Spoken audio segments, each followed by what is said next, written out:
माणसाच्या जीवाची पर्वा महापालिकेला नाही आणि मेल्यानंतर त्याच्या मृत्यूदेहाची सुद्धा पर्वा महापालिकेला नाही। आणि आम्हाला जर न्याय मिळाला नाही तर आम्ही पुन्हा हैदराबाद हायवे पूर्ण बंद करू। भले आम्हाला लाठीमार होऊ दे, गोळीबार होऊ दे, आम्हाला न्याय मिळाल्याशिवाय आम्ही गप्प। त्या दिवशी प्रशासनाच्या गलत प्रभावामुळे एवढं पाणी वाढलं, त्यावेळेला त्याच्यावर उंच असणारा आमचा वसंत विहारचा पूल बंद केला, तिथं बॅरिकेडिंग लावलं यांनी, पण खालच्या पुलाला बॅरिकेडिंग लावलं नाही। त्यामुळे 11:30 तरी काही दिसलं नाही। त्याची रिक्षा गेली आणि तोही वाहून गेला, त्याची बॉडी अजून सापडत नाही।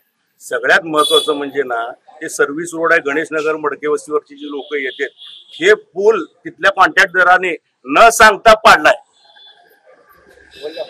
एनओसी घेतली नाही महापालिकेची, कुणाची एनओसी केलेली आहे। या सगळ्यात महत्वाचं महापालिकेचे आयुक्त साहेब आणि नगर अभियंता यांचा मोठा हात आहे। आणि आता रस्ता बंद केलाय, ठीक आहे, आता पाणी आलंय, रस्ता बंद करायला पाहिजे। माझा गणेशनगर मडके वस्तीतल्या लोकांनी यायचं कसं सोलापुरात? वन वे आला तर हायवे नाही यावं की ट्रकाखाली माणसं चिरडली जातात। आज 1000 विद्यार्थी शाळेला, इकडं शरद पवार शाळेला, शिवाजी शाळेला, बाकीच्या सगळ्या शाळेला येतात। ते पूल कोणाला न सांगता पाडलेला आहे, त्याची पहिला चौकशी करा आणि कंत्राटदारावर 302चा गुन्हा दाखल करून त्याला हात घाला। आमच्या आंदोलन आम्हाला पोलीस खात्याने न्याय द्यावा। यात महापालिकेचे अधिकारी, मोठमोठे लोकप्रतिनिधी येतात।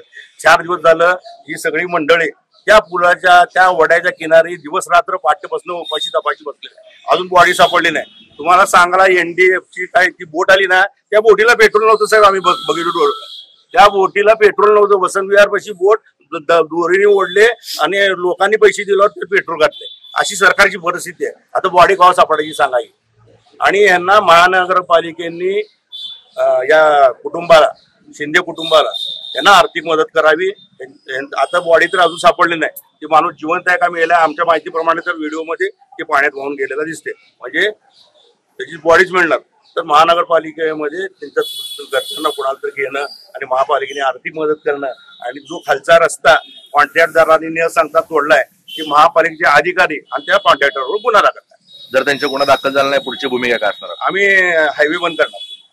मडके वस्ती, वारद वस्तीचा पूर्ण आम्हाला जोपर्यंत न्याय मिळत नाही, आमची बॉडी जोपर्यंत समजत नाही, आणि शिंदे कुटुंबाला जोपर्यंत आर्थिक मदत म्हणा किंवा न्याय महापालिका देत नाही, आम्ही पूर्ण हायवे बंद करणार। भले आमच्यावर किती गुन्हे दाखल झाले हरकत, आम्ही पक्षपेक्षा बघितलं नाही, सगळ्या पक्षातील लोक आहेत, कुठल्या पक्षाचा मोर्चा नाही। ही जवता पुणे नाक्यावरून आलेली सगळी लोक आहेत, आणि आमचे हाल, आमच्यापेक्षा गणेशनगर वाल्याचे, मडके वस्तीवाल्याचे हाल सध्या प्रचंड प्रमाणात तिथे आहे। आणि काय ओळखत नाहीत, बॉडी ओळखत नाहीत, कोण येत नाहीत, फक्त लोकप्रतिनिधी आले, आमदार आले, खासदार आले, तेवढे अधिकारी येतात, बाकी नंतर एक बी अधिकारी तिकडे फिरकला नाही। माणसाच्या जीवाची पर्वा महापालिकेला नाही आणि मेल्यानंतर त्याच्या मृत्यूदेहाची सुद्धा पर्वा महापालिकेला नाही, हे दुर्दैवी म्हणावं। आणि आम्हाला जर न्याय मिळाला नाही तर आम्ही पुन्हा हैदराबाद हायवे पूर्ण बंद करू। भले आम्हाला लाठीमार होऊ दे, गोळीबार होऊ दे, आम्हाला न्याय मिळाल्याशिवाय आम्ही गप्प। रॉयल एनफिल्डचे अधिकृत डीलर व एक विश्वसनीय नाव म्हणजे चव्हाण मोटर्स। चव्हाण मोटर्स यांचे रॉयल एनफिल्ड शोरूम पोटगी रोड, आसरा चौक येथे आपल्या सेवेत रुजू। बुलेट 350 व क्लासिक 350 हे मॉडेल सर्व रंगांमध्ये हजर स्टॉक मध्ये उपलब्ध। आकर्षक फायनान्स योजना, घरी किंवा ऑफिस मध्ये बसून आम्हाला कॉल करा व डोर स्टेप टेस्ट ड्राईव्ह सुविधेचा लाभ घ्या।